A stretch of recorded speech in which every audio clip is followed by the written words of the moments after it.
और जैसे मैंने बताया मेरा पहला अटेम्प्ट जो फेल हो चुका था, मन में दुविधा आती है, शंका आती है, you feel hopeless, you feel helpless कि आगे करना है ना करना। मेरे भी आया था। At one point of time I thought I would quit UPSC, लेकिन उस टाइम एक इमोशनल, साइकोलॉजिकल, मॉरल सपोर्ट जो आपको चाहिए होता है वो बहुत ज़रूरी होता है, चाहे किसी की भी तरफ से हो, आपकी फैमिली, फ्रेंड्स, पीयर सर्कल, जो भी है। यहाँ पे मैं बताना चाहूँगा, मेरा मॉरल सपोर्ट हाईलाइट करना चाहूँगा। मेरी फैमिली, मेरे दादा दादी, मेरे माता पिता और बाकी सभी जितने भी थे, उन्होंने हमेशा मुझ पर एक यकीन बनाए रखा। स्पेशली मेरी दादी जो थी और मेरे अम्मी जो थी, माई मदर। बाकी सब कभी कभी कह देते थे कि शायद आपका नहीं निकलेगा एग्ज़ाम, क्यों कर रहे हो इतनी मेहनत, लेकिन उन्होंने हमेशा मेरा सपोर्ट किया, मेरे पे यकीन रखा। So again, belief is important, belief system is important. हमेशा मुझे आगे चलने के लिए प्रोत्साहन दिया। मेरे फ्रेंड्स थे, मैं कुछ नाम लेना चाहूँगा यहाँ पे, शायद नाम नहीं लूँगा तो गलत होगा। मेरे स्कूल के फ्रेंड्स, कॉलेज के friends like Athar, Anubhav, Rishi, Rishabh, Sukhvendra, and apart from that मेरा पीयर ग्रुप जो ड्यूरिंग प्रिपरेशन मेरे साथ था। इन सभी ने मेरे को एक सपोर्ट देते रहे, हमेशा मुझ पे यकीन रखा। आई स्टिल रिमेंबर, मुझे याद आता है कि जब मैं अपना इंटरव्यू दे के आया था तो मेरे चेहरे पे थोड़ी हवाइयाँ उड़ी हुई थी, मुझे लगा नहीं था इतने अच्छे मार्क्स आएंगे। लेकिन उसके बावजूद जो मेरा दोस्त था आफ्ताब, उसने मुझे मोटिवेट किया, बोला कि यार कोई बात नहीं, तू फोड़ के आया है, आ जा, पार्टी करते हैं, घूम के आते हैं, क्यों रो रहा है, रोनी शक्ल मत बना, have positive attitude in life, जिसके बारे में हम आगे डिस्कस करेंगे। तो इस तरह के जो लोग मेरे आसपास रहे, हमेशा उन्होंने मुझे मोटिवेट करते रहे, जिसकी वजह से मैं फोकस रहा और तैयारी में मैंने कोई खलल, कोई बाधा नहीं आने दी अपनी। उसके बाद अपन देखेंगे इंपॉर्टेंस ऑफ हॉबीज़। हॉबीज़ की, जैसे मैंने बताया, मेरे को फुटबॉल और डॉक्यूमेंट्रीज बहुत पसंद है। तो हॉबीज़ की ज़रूरत क्या है, why do we need hobbies? See, UPSC जैसे मैंने बताया एक ऑलराउंडर बंदा चाहिए ना। Hobbies will only not improve your personality. For example, football खेलेंगे तो टीम वर्क सीखेंगे, लीडरशिप क्वालिटी सीखेंगे, so many things you will learn.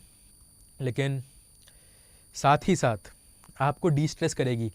जब आपका पढ़ने का मन नहीं करेगा, हॉबीज़ जो भी हो सकती है आपकी, football, cricket, badminton, watching TV shows, watching movies, लेकिन लिमिट में आप करिए। लेकिन आपको ये नहीं भूलना है कि आपका अल्टीमेट गोल तो यूपीएससी है। अगर आप रात भर फुटबॉल खेल रहे हैं तो it's no use, it should be limit. कहते हैं ना, अति हर चीज़ की बुरी होती है, तो उस चीज़ का आपको ध्यान रखना है। हॉबीज़ ज़रूर होनी चाहिए, जो भी हो।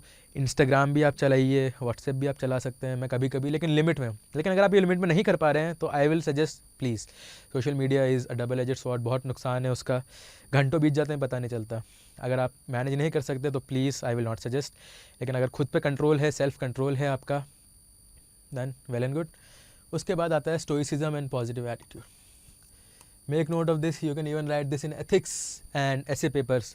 स्टोइसिज्म क्या है? This is so many philosophies are there. Gita की फिलोसफी क्या है? कर्म करे जाओ, फल की चिंता मत करो, कर्मण्येवाधिकारस्ते मा फलेषु कदाचन।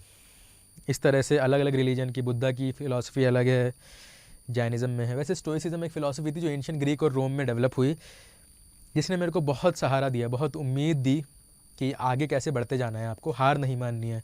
स्टोइसिज्म बेसिकली आपसे ये कहता है कि आपकी खुशी जो है या आपका दुख जो है, किस तरह की सिचुएशन में आप हो ये डिपेंड नहीं करता है, लेकिन आप उस सिचुएशन को कैसे रिएक्ट कर रहे हो, कैसे हैंडल कर रहे हो, इस पर रिएक्ट करती है आपकी खुशी, आपका दुख, या जो भी आपका उस पर रहेगा। तो reaction is important. What?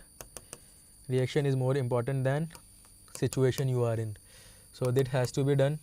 Marcus Aurelius, मुझे एक नाम याद आता है, जिन्होंने बहुत ज़्यादा इसको आगे बढ़ाया। तो दिस वाज माय मंत्रा।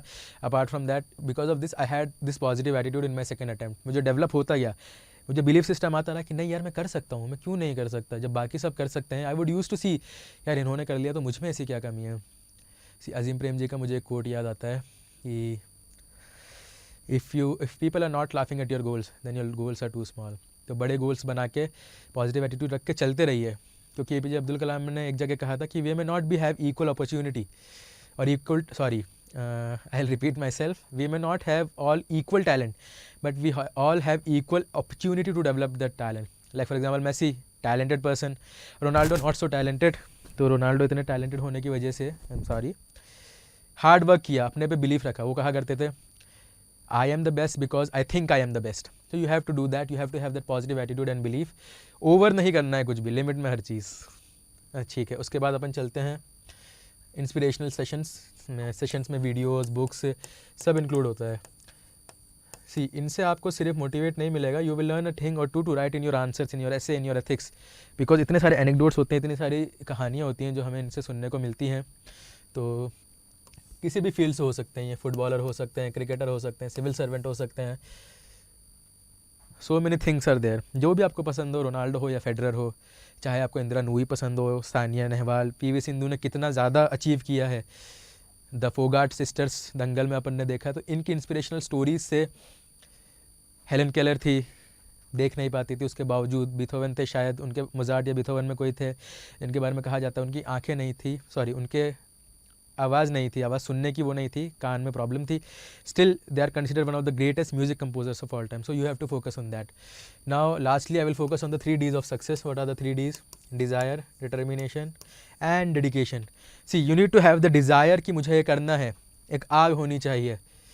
मुझे यहाँ पर एक शेर याद आता है, थोड़ा शेर व शायरी का शौकीन हूँ मैं, मुझे याद तो नहीं आ रहा किसने लिखा है, लेकिन इस तरह से कुछ आता है, मेरे सीने में नहीं तो तेरे सीने में ही सही, आग कहीं भी हो जलती रहनी चाहिए। तो वो आग की वजह से आप चेंजेस ला सकते हो, आग की वजह से आप आगे बढ़ सकते हो। तो you need to have that desire. Now secondly, you need to have the dedication. Dedication मतलब टारगेट बनाया, उसको अचीव करना है, छोड़ना नहीं है।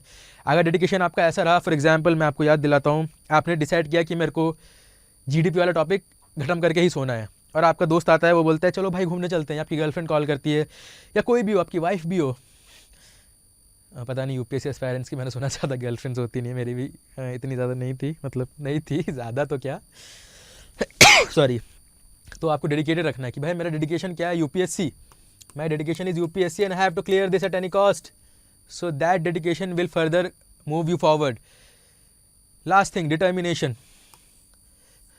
एक शेर है, अगर आपको सुना होगा तो, गिरते हैं घुड़सवार ही मैदान जंग में, वो तिफल क्या गिरें जो घुटनों के बल चलें। यानी कि जो मैदान जंग में, इन द बैटल फील्ड, जो घोड़े पे राइड करता है, वॉरियर होता है, वही गिर सकता है घोड़े से। जो बंदा अपने घुटनों पे चल रहा है वो कैसे कभी गिर पाएगा। और गिर के उठने वाले को, हार के जीतने वाले को क्या कहते हैं, कमेंट सेक्शन में बताइए जी, क्या कहते हैं? बाजीगर कहते हैं। तो ये डिटर्मिनेशन आपका होना चाहिए, डिज़ायर होनी चाहिए, डेडिकेशन, सब कुछ होना चाहिए। यूपीएससी आपकी मुट्ठी में है। क्या है यूपीएससी? आपकी मुट्ठी में है।